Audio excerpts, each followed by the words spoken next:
teach a drill to a lot of my beginner students and to people I even meet just at events and all that stuff to try to help them understand the importance of practicing for self-defense and getting used to it. It's something that this drill is simple. It's definitely not easy. I wouldn't call it easy. It's simple, but it does take you out of your comfort zone, and it really helps you understand just a couple of really key important points. So the basic drill, so I've got one of my students here. This is Miss Renee. She's one of my students, been with me a few months. She's going to help do this, show this back and forth. Her part, I'm going to be the bad guy, the attacker. And her part, all she's got to do is make fists and bring her arms up right in front of her face, like a jail cell kind of thing is what I think about. So not really wide that my hands can fit right in there in between them, but not too close to where she can't see what I'm doing, but she's got to be able to see. So hands up for me, please.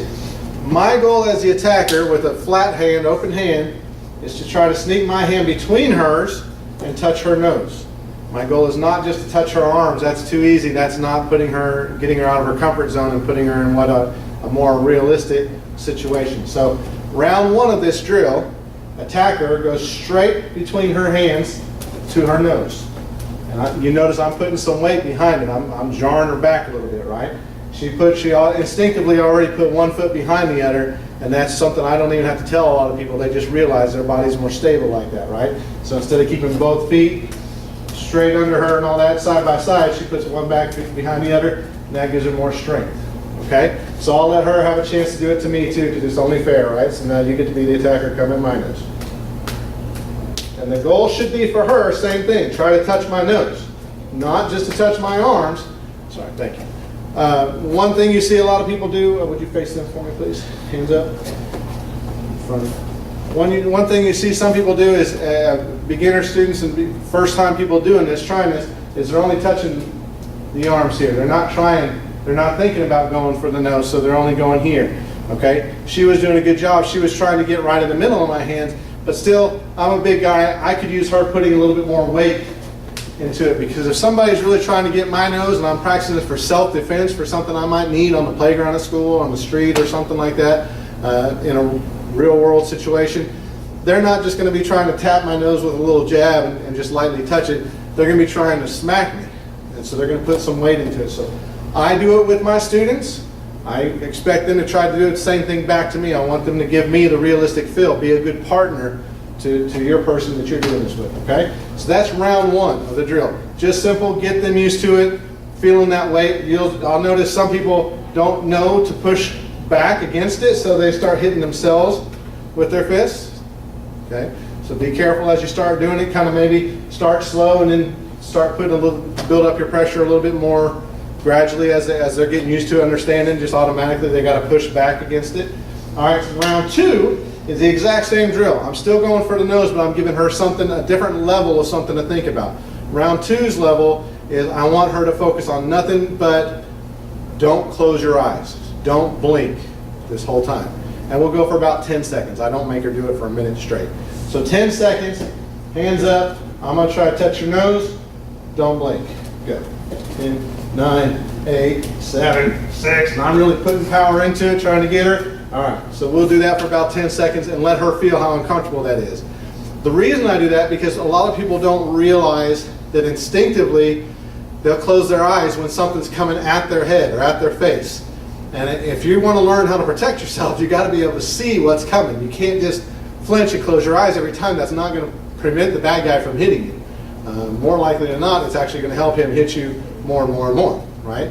So I want to keep my eyes open, and I want to start trying to get myself away from that natural flinch reflex. And so that's what that whole 10 seconds is about there. And then I'll let her do the same thing back to me. I'm practicing and keeping my eyes open or not blinking every time she hits, but that's my goal. Then round three, so here's the third and pretty much final round I would trust people to do at this level for beginner students. Third round is same thing, so take the same lessons you learned in round 1 and 2, straight on and not blink, and now add in some sides. So now as the attacker, I have two goals. Either touch her on the nose or on the ear.